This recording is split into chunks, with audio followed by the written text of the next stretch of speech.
May I come in, sir? Yes, come in. Good evening, sir. Good evening, sir. Come, take your seat. Thank you, sir. Chetan Kumar Meena. Yes, sir. कुछ अपने विषय में हमें बताइए। Sir, मेरा नाम चेतन कुमार मीना है। मैं राजस्थान के दौसा ज़िले से संबंधित हूँ। मैंने अपनी स्कूलिंग अपने गृह ज़िले से की। उसके पश्चात मैंने राजस्थान यूनिवर्सिटी में महाराजा कॉलेज से बीएससी किया। तत्पश्चात मैं आयकर विभाग में निरीक्षक के रूप में कार्य कर रहा हूँ। सिविल सर्विसेज ज्वाइन करने की प्रेरणा कहाँ से मिली आपको? सर, सिविल सर्विसेज करने की प्रेरणा 2-3 जगह से मिली सर। पहली प्रेरणा सर, मेरे गांव में एक कैंप आयोजित हुआ था सर। तो वहाँ पे एक कलेक्टर आए थे सर। तो सर उनको देखा था सर कि वो जैसे प्रॉब्लम सॉर्ट आउट कर रहे थे लोगों की।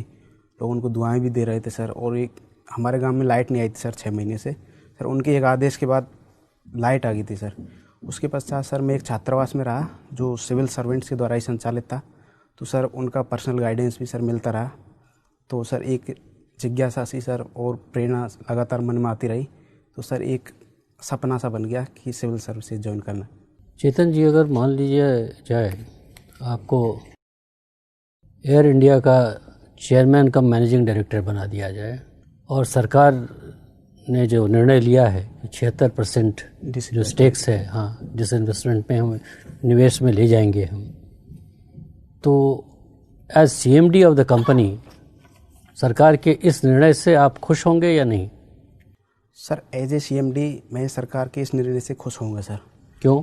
सर इसकी वजह है कि सर जो एयर इंडिया है सर वो लगातार घाटे में चलती आ रही है। हमने काफ़ी प्रयास किए एज ए CMD, उसके बाद भी हम उसको लाभ की स्थिति में नहीं ले पा रहे हैं। सरकार ने सर 2012 में एक प्रोत्साहन भी दिया था सर 30,000 करोड़ का। उसके बावजूद भी सर हम उसको जो लॉस है सर उसको कवर नहीं कर पाए सर। तो सर ये सस्टेन नहीं है कि हम लगातार घाटे में चलते रहें सर। अभी सर 50,000 करोड़ का घाटा है सर लगभग। तो सर इसको हम कैरी आउट आगे सर कैरी नहीं कर सकते सर। तो ये निर्णय सर एक बेहतर निर्णय है सर।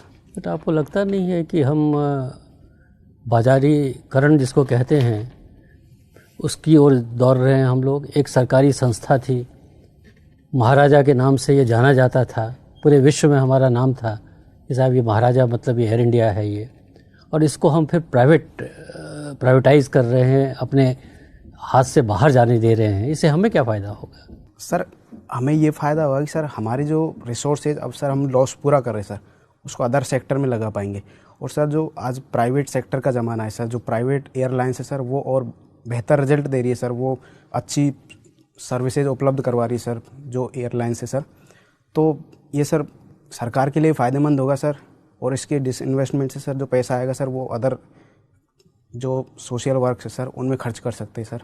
आपने अपने कर्मचारियों का नहीं सोचा है, उनका क्या होगा भविष्य? हाँ यस सर, कर्मचारियों के लिए सर एक व्यवस्था की जा सकती है सर कि या तो उन्हें एक छोटा कोर्स करवा कर सर स्किल डेवलपमेंट सर उन्हें किसी अन्य PSU में सर उनको नियुक्ति की जा सकती है सर। और उनके लिए सर स्वैच्छिक सेवानिवृत्ति की सर और एक आकर्षक पैकेज देकर सर उनके लिए व्यवस्था की जा सकती है। और सर जो निजी क्षेत्र होगा सर जो एयरलाइंस को सर बाई करेगा सर तो वहाँ भी उनको रख सकते हैं सर। आप अपने को एक सेकंड के लिए उनके पोजीशन में ला के देखिए। आप तो CMD हैं, आपने तो कह दिया कि भाई उनके लिए हम गोल्डन हैंडशेक कर दीजिए, उनको विदा कर दीजिए, उनको स्किल डेवलपमेंट करके कहीं और लगा दीजिए।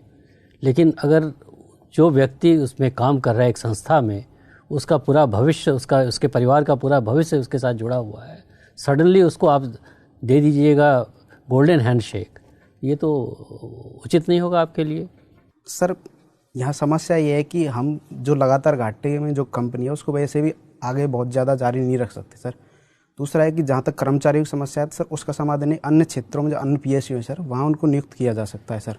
और सर चलिए, भारत सरकार ने क्या निर्णय लिया है इस पर? अभी भारत सरकार ने एयर इंडिया को जब डिसाइड किया कि 76% इसको हम डिसइन्वेस्ट कर देंगे, तो हमारे कर्मचारियों का क्या होगा, इस पर कोई निर्णय लिया है? जानकारी है आपको? सॉरी सर, मुझे जानकारी नहीं है सर। ठीक। चेतन जी, यस सर। आप तो इनकम टैक्स इंस्पेक्टर है ना? Yes sir. ये डायरेक्ट और इनडायरेक्ट टैक्स क्या अंतर है? सर डायरेक्ट टैक्स का मतलब है कि जिस व्यक्ति पर कर आरोपित हुआ है वही व्यक्ति उसके भुगतान के लिए प्रत्यक्ष रूप से उत्तरदायी है। सर इनडायरेक्ट में है कि कर किसी अंतिम रूप से कर किसी अन्य व्यक्ति पर लगता है जबकि उसका भुगतान कोई और व्यक्ति करता है। अच्छा, ये जैसे भारत में केंद्र है और राज्य है, यस सर। इसमें टैक्स का बंटवारा कैसे होता है? सर इसमें केंद्र के जो सर कर है सर, उनके बंटवारे के लिए सर वित्त आयोग गठित होता है सर, संविधान के अनुच्छेद 280 के तहत। सर वह उसके लिए फॉर्मूला सर प्रदान करता है कि किस तरीके से वर्तमान में सर 42% जो टोटल टैक्स है सर, जो उसका सर हिस्सा सर राज्यों को जाता है सर। अच्छा, नीति आयोग का नाम सुना है आपने? Yes sir. नीति आयोग ने लगभग 100 गांवों के बारे में एक लिस्ट जारी किया है जो सबसे अविकसित है। कुछ पता है उसके बारे में?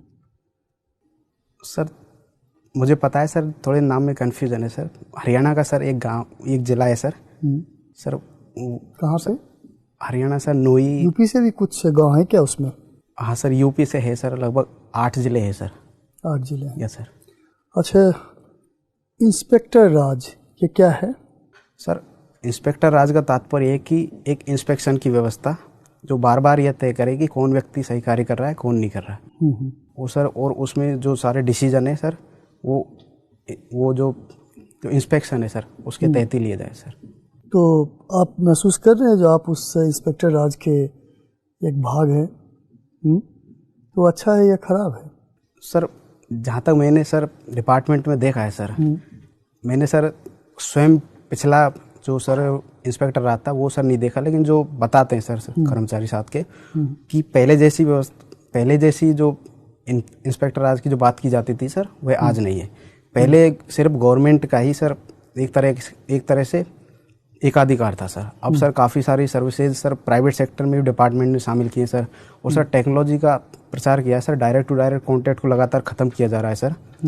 और सर टैक्स पेयर्स को सर काफ़ी सारी जैसे अवेयरनेस बढ़ी है सर, तो उनको अपने अधिकारों के बारे में जानकारी है सर। पब्लिक ग्रीवेंस की व्यवस्था है सर, वह काफ़ी मजबूत है सर। तो इससे सर अब सर यह कहना। अच्छा, मुझे एक चीज़ बताइए, जैसे मैं इनकम टैक्स का फॉर्म रिटर्न उसको भरता हूँ, ठीक है ना सर?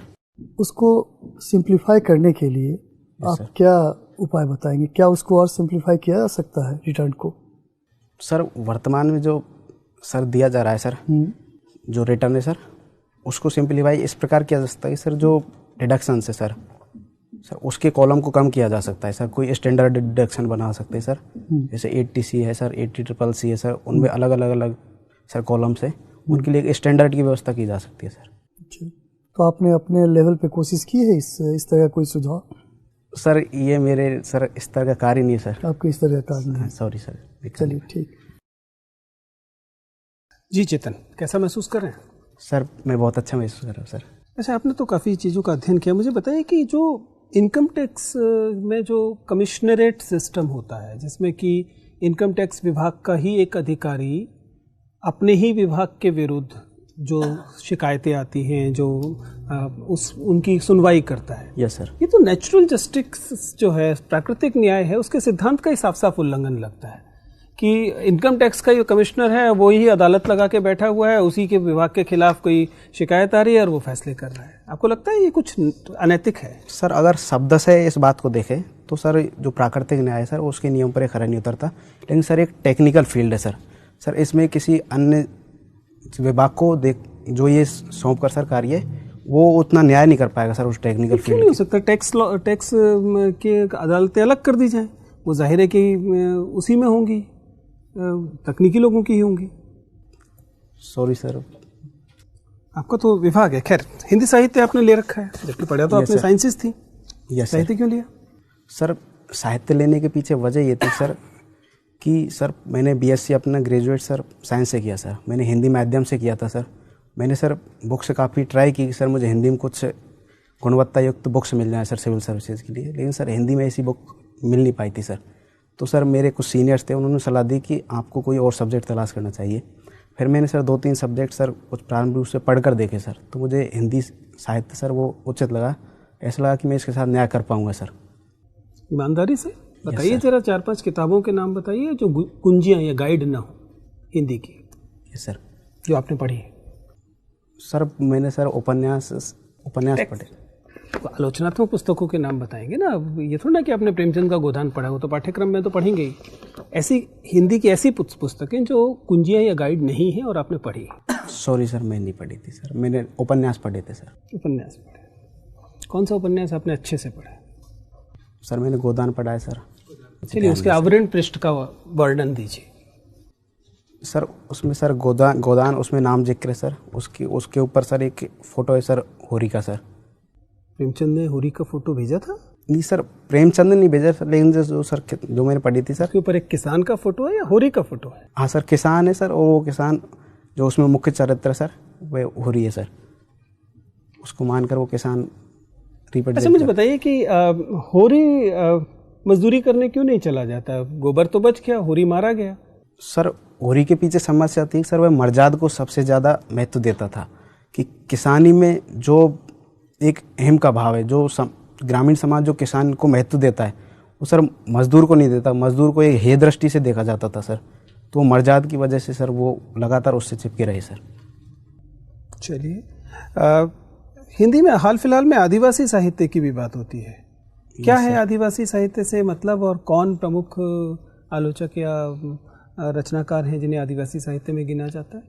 सर आदिवासी साहित्य का तात्पर्य है कि वह साहित्य जो आदिवासियत के ऊपर लिखा जाता हो, अर्थात जिसमें जल, जंगल, जमीन को शामिल किया जाता हो।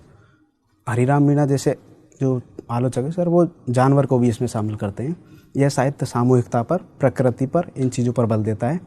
और सर हरिराम मीणा और सर वंदना टेटे और सर रणेंद्र और सर महुआ मांझी सर, इस प्रकार के इसमें साहित्यकार है सर। ठीक सर। मीना जी, आप 1 साल से इंस्पेक्टर इनकम टैक्स के पद पर कार्यरत है। Yes sir. आप मुझे बताइए कि एक इनकम टैक्स इंस्पेक्टर अगर भ्रष्ट हो जाए, यस सर, तो किन किन तरीके से अवैध पैसा इकट्ठा कर सकता है? सर अगर इंस्पेक्टर भ्रष्ट हो जाए तो सर वह बहुत ज़्यादा नहीं कर सकता सर, क्योंकि ये गजेटेड पोस्ट नहीं है सर। वो सर कोई भी काम सर ऐसा नहीं है जो वो खुद कर सकता हो, सब काम ईओ का मेन काम उसका असिस्ट करना है सर। इस बीच में वह हेरा फेरी कर सकता है सर। सर वह इस प्रकार कर सकता है कि सर कुछ इंस्पेक्शन के लिए भेजा सर, और वहाँ पे आप इंस्पेक्शन के लिए गए, वो जैसे जिसको भेजा वो आपको मिला भी, और आपने उससे कुछ मनी लिया और ऐसे वहाँ पे जाके बोल दिया कि वो व्यक्ति वहाँ पे मिला नहीं। सर इस प्रकार के गबन किए जा सकते हैं सर। अच्छा से अनअकाउंटेड पैसा, और जिसके लिए वो एंटाइटल नहीं है वो पैसा लेना। हाँ सर। इलीगल ग्रेटिफिकेशन एक तरीके से। Yes sir. तो कभी 1 साल में कभी कोई ऐसा मौका आया कि आपको पेशकश की गई हो कुछ पैसों की, इंस्पेक्शन पे आप गए हो? क्योंकि आपका भी चार्टर ऑफ जो ड्यूटी है वो मोरलेस वही है जिसका आपने अभी वर्णन किया। Yes sir. तो कभी हुआ ऐसा इंसिडेंट? सर इनकम टैक्स में भी सर विभाग में अलग अलग शाखाएं हैं सर। सर मेरा काम इंस्पेक्शन वाला नहीं था सर। अच्छा, तो आपका भी क्या काम है? सर मेरा काम है सर कि जो सर आस्क सेंटर होता है सर, वहाँ पे सर जैसे कोई फॉर्म जमा करवाता है सर, और सर जो जनरल इन्फॉर्मेशंस देनी होती है सर, जैसे ऐसे सर्विस प्रोवाइडर सर, जैसे सर बैठते हैं सर जब बातचीत के लिए सर, तो वो मेरा काम था सर। बेसिकली आपका काउंसलिंग? हाँ, काउंसलिंग वाला काम था। कोई मॉनेटरी ट्रांजैक्शन आपके टेबल से नहीं होता? हाँ सर। ठीक है। अच्छा मीना जी, आप मुझे अपने खामियों के बारे में बताएं। क्या ड्रॉबैक्स है? आपको क्या लगता है कि मेरे ये ड्रॉबैक्स हैं? सर एक ड्रॉबैक है सर कि मैं कभी कभी सर बहुत ज़्यादा सवाल जवाब करता हूँ सर, तो सामने वाला सर इरिटेट हो जाता है सर। सर दूसरी है सर कि मेरी सर फूड चॉइसेज है सर, वो बहुत बेहतर नहीं है सर। मैं कभी कभी खुद को दुख पहुंचा देता हूं दूसरे के चक्कर में सर। कैसे? सर अभी कुछ दिन पहले ही बात है सर, एक मेरा दोस्त था सर, उसको कुछ पैसे की ज़रूरत थी सर। मेरे खुद के पिताजी बीमार थे सर, उसके बीमार हुए एक्चुअली, तो मैंने उसको पैसे दे दिए, और जबकि मुझे खुद 3-4 दिन बाद उसके बाद ज़रूरत पड़ी थी सर, और मैं इस बात को जानता भी था, लेकिन मैंने इसलिए दे दिया कि शायद वो अरेंजमेंट नहीं कर पाएगा, लेकिन मैंने कहीं और से अरेंजमेंट सर कर लिया। ये तो अच्छा बात है, इसको आप कमी के रूप में चिन्हित कर रहे हैं। ये तो आपका स्ट्रेंथ है, किसी के काम आ रहे हैं सर। अगर मुझे सर कोई सर ऐसा होता सर जो मेरे को नहीं मिल पाता अगर सर वहाँ से किसी दूसरे सोर्स से पैसा, तो सर वो मेरे लिए बहुत डेंजर होता सर। और खुद से सवाल जवाब करना आपको लगता है, तो क्यों सवाल जवाब करते हैं? कुछ खास वजह? आप अपनी इस कमजोरी को दूर करने का प्रयास कर रहे हैं? Yes sir. कैसे? सर कि जो बेवजह के है सर, उन चीज़ों से तो बचना, कि ऐसे तो मन में सर जिज्ञासा है, हर तरह के क्वेश्चन उठते रहते हैं, लेकिन सर जो लॉजिकल है प्रयास किया जाए, सिर्फ उनको ही पूछा जाए, तो अब मैं ये प्रयास कर रहा हूँ सर। ठीक है, शुभकामनाएं आपको। चेतन, आप ये बताइए कि डेथ पेनल्टी